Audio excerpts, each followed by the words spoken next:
Bismillahirrahmanirrahim. Assalamualaikum warahmatullahi wabarakatuh. Alhamdulillahi rabbil alamin. Wahdahu wassalatu wassalamu ala asrafil anbiya'i wal mursalin wa ala alihi wa ashabihi ajma'in. Amma ba'd. Ashhadu an la ilaha illallah wa ashhadu anna Muhammadar Rasulullah.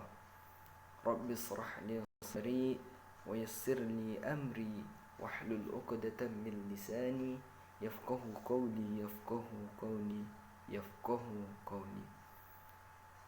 Segala puji bagi Allah yang tiada henti. Kita memuji kepada Allah memberikan kepada kita nikmat yang diantaranya nikmat kesehatan dan nikmat kesempatan, sehingga kita masih diberikan kekuatan untuk melaksanakan aktivitas-aktivitas dan beramal terhadap segala perintah yang diberikan oleh Allah Subhanahu wa taala. Dan tidak salawat beriringkan salam ke ruh baginda sallallahu alaihi wasallam yang berlapaskan Allahumma salli ala sayyidina Muhammad wa ala ali sayyidina Muhammad, yang dimana syafaat beliau kita harapkan di hari yauma yunfalu malun wala bunun illa man atallah biqalbin salim. Bapak Hasbi Ansori Esos MM yang saya hormati sebagai dosen pengampu tafsir di manajemen dakwah semester 5. Maka dengan adanya video singkat ataupun tausiah singkat yang berjudulkan tafsir ayat tentang akhlak ini dipergunakan untuk memenuhi tugas yang disampaikan oleh Bapak dosen pengampu. Maka pada kesempatan kali ini saya Ali Umar Siregar, program studi manajemen dakwah semester 5 dengan studi ilmu tafsir, akan menyampaikan sedikit pembahasan mengenai tafsir Quran surah Al-Qalam ayat 4 dan juga Quran surah Al-Ahzab ayat 21.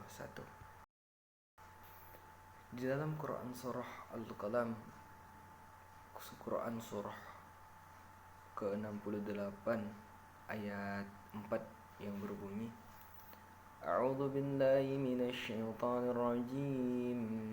Bismillahirrahmanirrahim. Wa innaka la'ala khulqin 'adzim. Yang sekira-kira artinya, dan sesungguhnya kamu benar-benar berbudi pekerti yang luhur. Di sini kata khulqun bermakna budi pekerti yang luhur, tingkah laku dan watak yang terpuji. Sedangkan kata ala di sini memiliki makna yaitu kemantapan. Nabi Muhammad sallallahu alaihi wasallam ialah yang menjadi penyampai ayat Al-Quran kepada manusia yang berada di tingkat budi pekerti luhur ataupun akhlak yang paling baik. Allah menegur Rasulullah sallallahu alaihi wasallam bila mana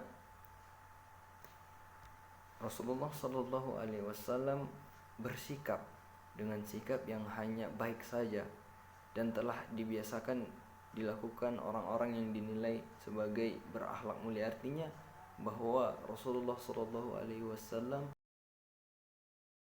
akhlak yang paling baik daripada umat manusia lainnya.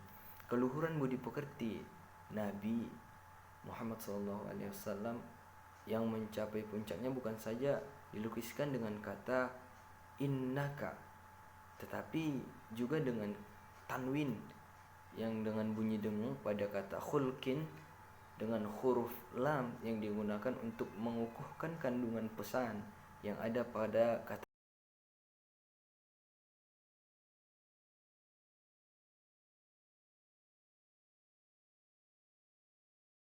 ta'ala, sehingga dia berbunyi la'ala. Nah, dan terakhir pada ayat ini adalah penyifatan kata khuluq itu oleh kepada Allah Subhanahu wa taala yang Maha Agung dengan kata azim, yaitu azim tadi.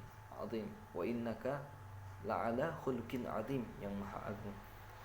Yang kecil bila menyifati sesuatu dengan agung, maka belum tentu agung menurut orang dewasa. Tetapi jika Allah yang menyifati sesuatu dengan kata agung, maka kita terbayangkan akan keagungannya. Khuluqin azim ataupun dia budi pekerti yang baik ini dijelaskan oleh Hamka ialah sikap ataupun perangai ataupun karakter yang menjadi latihan dalam keseharian untuk mengendalikan diri. Yang mulanya latihan tersebut sebab sadar akan yang baik adalah baik dan yang buruk adalah buruk, lalu dibiasakan berbuat yang baik dan yang lebih baik sehingga menjadi kebiasaan. Nabi Muhammad SAW memiliki akhlak yang tenang, sabar orangnya, dan banyak orang menganggap bahwa Nabi Muhammad SAW itu adalah orang yang sangat istiqomah. Beliau tidak mudah untuk emosi ataupun marah. Dan kemudian Nabi Muhammad SAW dalam melaksanakan dakwahnya itu sangatlah sabar, berhati-hati. Beliau menerima celaan-celaan, tidak memberikan feedback yang buruk, sehingga banyak orang beranggapan bahwa Rasulullah memang memiliki budi pekerti yang baik, yang sangat patut untuk menjadi suri tauladan bagi umat manusia. Dan itu pun dijelaskan di dalam Quran surah Al-Ahzab ayat 21 yang berbunyi, Bismillahirrahmanirrahim. Laqad kana lakum fi Rasulillahi uswatun hasanah liman kana yarjullaha wal yawmal akhir wa dzakarallaha katsira.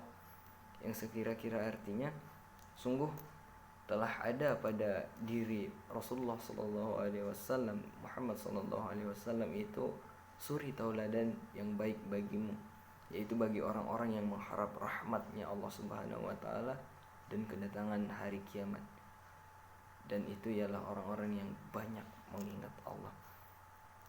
Pada Quran surah Al-Ahzab ini, ayat ini menjadi kecaman kepada orang-orang munafik yang mengaku memeluk Islam tetapi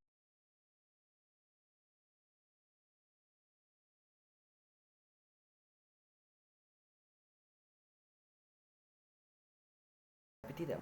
Kamu telah melakukan aneka kedurhakaan, padahal sesungguhnya di tengah kamu ada Nabi Muhammad SAW yang semestinya kamu teladani.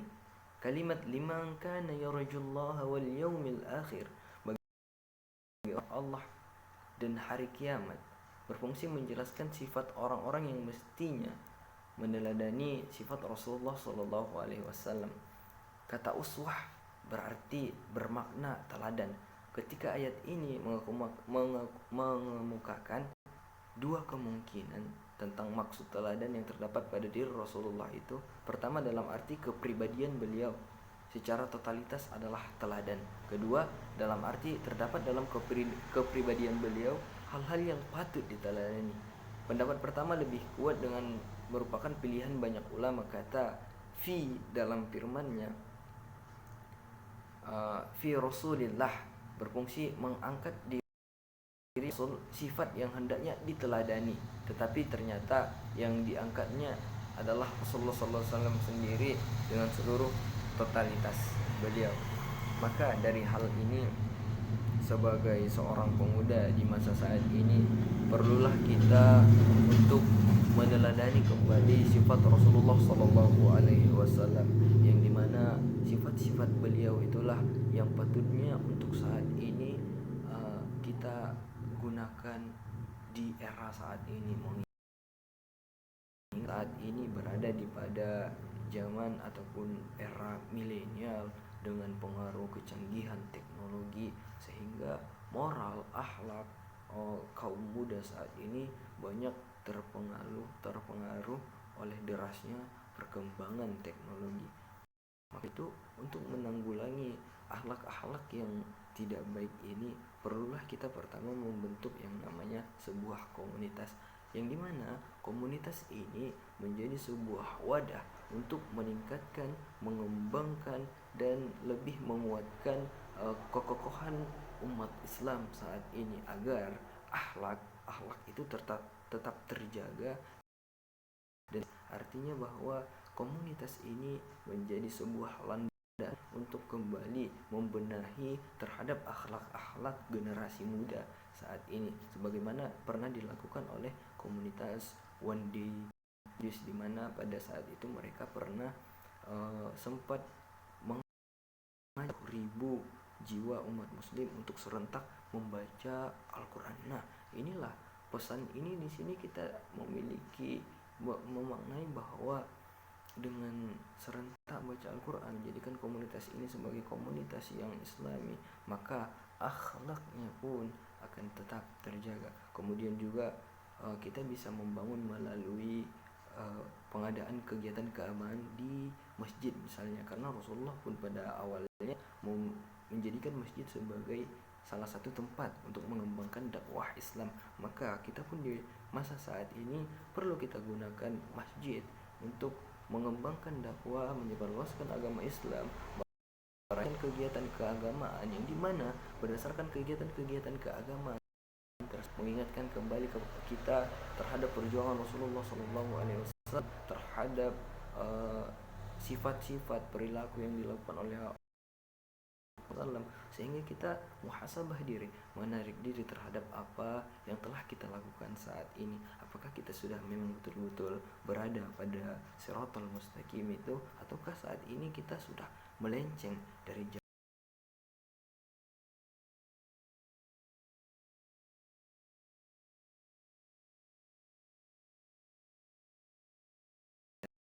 Ketahui diri kita, akhlak kita saat ini bagaimana. Mungkin cukup sekianlah yang dapat saya sampaikan. Bila terdapat kesalahan dan kehilafan, saya mohon maaf, karena sesungguhnya yang salah itu berasal dari saya dan yang benar itu dari Allah Subhanahu wa taala. Billahi taufiq wal hidayah. Assalamualaikum warahmatullahi wabarakatuh.